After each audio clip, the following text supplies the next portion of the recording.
So I did one thing, and because of this, suddenly everybody thought I'm become some kind of an enemy. But, family drama started, my mother started crying. So once a month I went to college just to check if they're keeping their part of the deal. What was aimless wandering, now it's become formidable knowledge.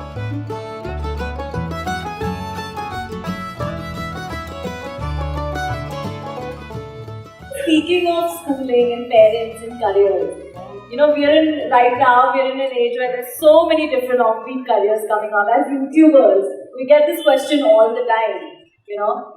How did you talk to your parents about it? How do we convince our parents about this really new career that we have? I want to ask you, if you had to convince your parents and tell them that this is how did that discussion go? Did that happen where you had to sit them down and tell them that this is what I'm going to do for the rest of my life? I want to do YouTube now. Like, did that happen with you too? You're doing YouTube right now. Not everybody can be convinced about everything, okay? Some things are just done. So, just to give you an example, when I passed my 12th standard, at that time it was called PUC. After that, I decided I will educate myself, I don't want to go to college. This is a family where everybody is educated, not going to college is like sacrilege. At least today, there is a little more flexibility. Those days, it's like if you don't go to college, you're finished.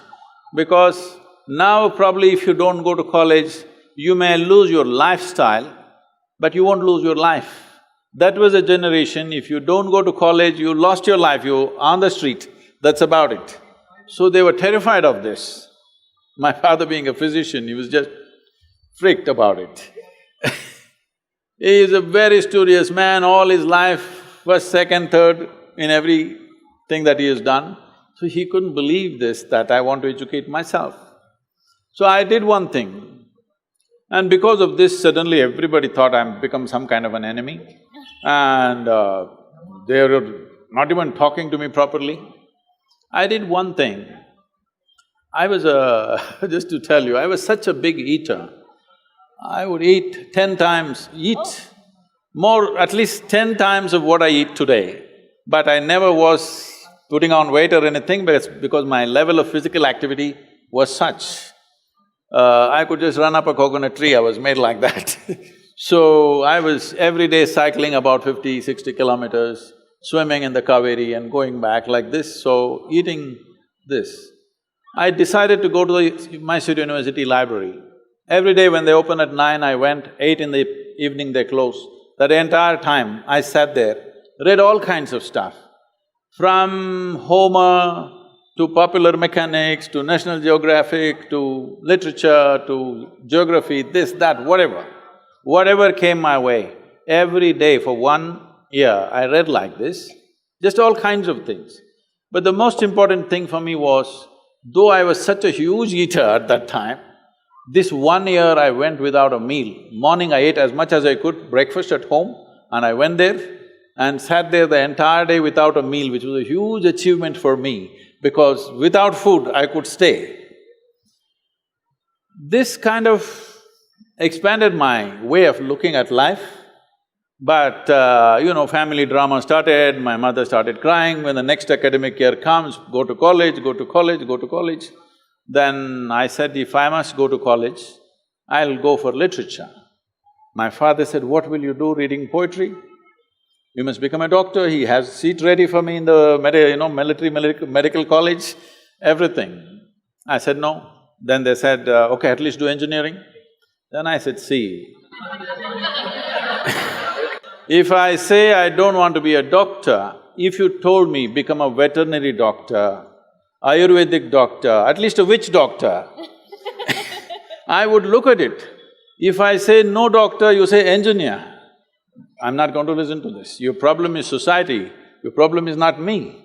So I just went for literature, and these 3 years, I went there in the beginning and they all had ready-made notes, the teachers, they would read. and everybody writing down. Those days fountain pens, kara kara kara kara, it makes noise, it just irritated me. I said, I don't want to listen to this kara kara noise. I gave them a suggestion, if you give that notes wherever you got it, we will photocopy it and give it back to you. We don't have to come, you don't have to come. Then if I'm there, I'll ask 100 questions. So they didn't like it, then I made a deal with all the teachers that they'll give me attendance. That was my only concern. So once a month I went to college just to check if they're keeping their part of the deal. My life is so similar. So I explored the geography of Mysore district in such a way, every village track, every hill that is there, every little bird nest, whatever is there, everything I paid attention, just wandering aimlessly. But today, like when I went for the Rally for Rivers board where all the top experts are there, some questions came up and I just telling them casually, they said, Sadhguru, how do you know all this? I said, what was aimless wandering? Where I paid absolute attention to everything, from a worm to an insect to anything and everything I paid attention. Now it's become formidable knowledge. I never intended to learn anything, I just paid attention because it was life. And this is all it takes